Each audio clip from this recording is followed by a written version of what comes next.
Hello WCHS, I'm Kyle Ching with the last traditional show of the season. The end of the school year fast approaches, bringing us the final couple activities that will close off our school year. The dreaded finals, the Brewer Creek Open, and Memorial Day. Stay tuned, we'll be back after this. This is Kira Wagner. This is Daniel Blankenship. This is Curtis here. It's Jake Lar here. This is Kyle Ching. I'm Caitlin Seeley. Yes, I'm Antonio Calles. We're fast approaching our final days of school before summer vacation, which is great. But before we can finish, we still have to get through one more thing. Finals. Finals can be the bane of any student's existence, but we have to get through them to enter summer. Now, from high school to college, you are going to have to deal with them throughout your education, and they are going to challenge you. But what if there was a better way?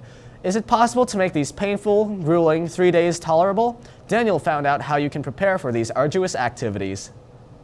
It's finals week, WCHS, and students are hard at work trying to prepare for those finals. I caught up with a couple students to figure out how they prepare for finals and some advice for freshmen for this year. I prepare for semester tests by getting to bed early, eating a healthy breakfast, and studying the night before. To prep for finals, I make sure that I get up around 6 o'clock in the morning, have myself a good breakfast, and get to school on time and be ready for the test then. To prep for finals, I do a good amount of studying and make sure I get enough rest. I also make sure I have a good snack in the morning. My advice for freshmen would be to not stress at all over this. It's just another standardized test. You'll be perfectly fine. I mean, you've already been through it during the winter, so it's no different for the summer. My advice to freshmen is to study hard and do the best you can on your finals. Hopefully you got a few words of wisdom from these students on how to prepare for finals. Good luck, WCHS, on your finals this week. This has been Daniel Blankenship reporting for Wctv. Thanks, Daniel. I hope everyone has their own way of preparing for finals. My personal way of making it through the last 3 days is to think about summer vacation and everything that I hope to do during that time. Since thinking about can be quite stressful, let's bring it back to this spring sports season. This season has been an eventful one, and it's starting to come to an end. Track and field finished their season last week at State, and although tennis, soccer, and golf are still in the swing of things, we will be wrapping up their seasons this week in our spring sports recap. Take it away, Curtis. The spring season is nearing an end. While track and tennis have already finished off their season for the year, soccer and golf are still pushing through to the end. The boys and girls tennis team had a rough season this year with a record of 0-9 for the varsity girls and a 0 record for our varsity boys. Boys and girls track had a great season. This past week lent several Lynx members around the blue oval at State. The boys qualified 7 events with Max Harf, James Cherry, Garrett Whitmore, Trace Kepler, Zane Williams, Jordan Tanner, Lincoln Lesord, Carson Struchin, and Trey Mathis, representing the Lynx. Ashlyn LaHaye, McKenna Keller, Tatum Goings, Cassidy Nayland, Haley Flaws, Marison Garrels, and Zoe Woodall also made it to State in another 7 events. Last Thursday, Cassie competed hard and earned 2nd place in discus at State, making us all proud. Girls golf just finished their season, leaving behind a 0-7 record.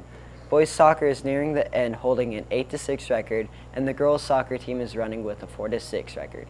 Boys golf played exceptionally and earned 3rd out of 8 at sectionals, but sadly their season is over. Nathan Farrell finished off the season strongly, competing last Friday. Great job and congratulations on all of your hard work this past season. This has been Curtis Houghton for WCTV. Thanks, Curtis. Let's hope that the next sports season is even better than the last. I wish the luck to all of our Lynx athletes as they prepare for their next seasons and give congrats to their hard work of our senior athletes throughout the years in the athletic program. While there are more than enough things that you can do to occupy yourself during the summer, sometimes you can't come up with enough things to do. If you're planning out your summer and have run out of ideas, here's a suggestion: the Brewer Creek Open. It is a frisbee golf tournament that's open for anyone to join. Why not engage in a little friendly competition with your friends, family, or anyone else in the community that you might know? To get the details on how you can be involved, we asked our own Jake Lar to fill us in. Hey there, WCHS. Do you enjoy a good game of froth? If so, here's a little bit of information about the Brewer Creek Open and why you should join it. The Brewer Creek Open is a froth tournament that we're holding June 16th all day long, and it's open to all ages at Hospital Hill. For prizes, they aren't set in stone, but right now we are looking at different packages. So for example, there will be a fishing pole and supplies for that and different things. You can become a part of the Brewer Creek Open by volunteering, but more importantly playing. And you can sign up for that online on our Facebook page, talk to any of the YAC members, or there's flyers all over town. The vendors, okay. We're going to have local vendors in between the tournaments and during the tournaments. Right now we're going to talk to Morning Glory and maybe some other places. And Hy-Vee is going to be donating free water for everyone. Make sure to sign up for the Brewer Creek Open. This has been Jake, reporting for WCTV. That definitely sounds like fun. I might try and convince everyone in WCTV to sign up. Hey, that might make for an excellent feature for Season 20. The Brewer Creek Open seems small when compared to Memorial Day. It's a big thing here in Webster City. Across the United States, people come together to honor those that died to protect our country and help live us out our lives the way we do. Kira Wagner decided to honor those that died serving our country. Take it away, Kira.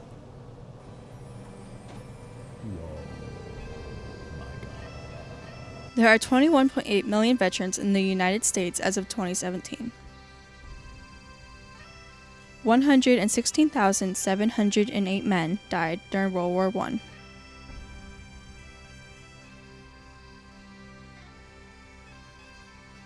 383,600 men died during World War II.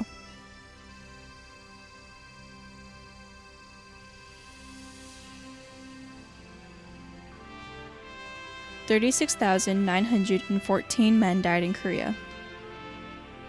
250,000 men gave their lives during Vietnam.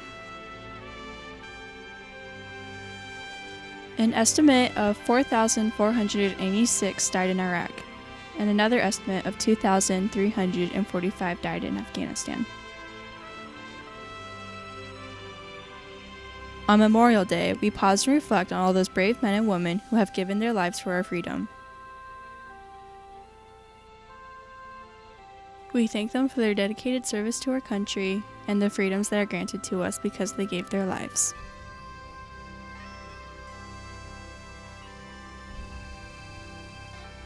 Thank you.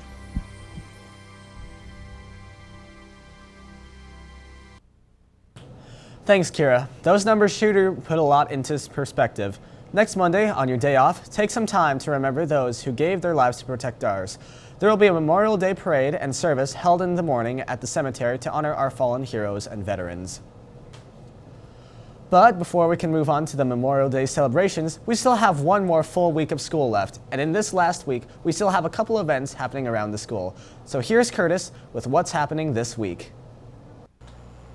Hello WCHS. The school year is coming to an end and so are our events. This week, however, there are a lot of things left to do. We start the week off busy on Monday. There will be a boys district soccer game at Gilbert starting at 5 p.m. and a girls soccer game versus Clear Lake starting at 5:30 p.m. at home. Baseball and softball will also be kicking off their seasons. The baseball boys will be at home versus South Hamilton with JV starting at 5:30 and varsity to follow. The softball girls will be traveling to Algona to play Algona Garrigan with JV starting at 6 and varsity starting at 7:30. On Tuesday, boys district soccer will start at 7 p.m. Home on Wednesday at 5:30. There will be a baseball game versus Woodward at home and a softball game at St. Edmunds starting at 6. Thursday at Carroll, baseball will start at 5:30 p.m. On Friday at home. There will be a softball versus Humboldt starting at 6. Finally, on Saturday all day, softball will be at Ogden for the Ogden tournament. That's all that's happening this week. Back to you, Kyle. Thank you, Curtis. Go out and support the Lynx this week. Before we wrap up this show, we have a few more announcements. Let's head it over to Caitlin, Kira, and Daniel. Hi, I'm Kira Wagner. Hi, I'm Daniel Blankenship. And I'm Caitlin Seeley. This year, Daniel and I were student reporters. And next year we will be student directors. This year, I was the student director, and next year, I will be the technical director. We are excited to see what season 20 will entail. See you next year. Bye. Congratulations! Next week will be the last show of Season 19, and it'll be a fun one. We will be hosting the Wctv Season 19 Award Show. All the winners will be voted in by you, the students and staff of WCHS. So make sure you check out the award show nominations on our Webster City Community Schools YouTube channel. To vote, watch the nominations video and then fill out the Google form in the daily announcements. The deadline for voting is Wednesday, May 23rd at 8 p.m. and all winners will be announced in the award show by our guest anchors. Thanks for tuning in. This has been Kyle Ching for WCTV.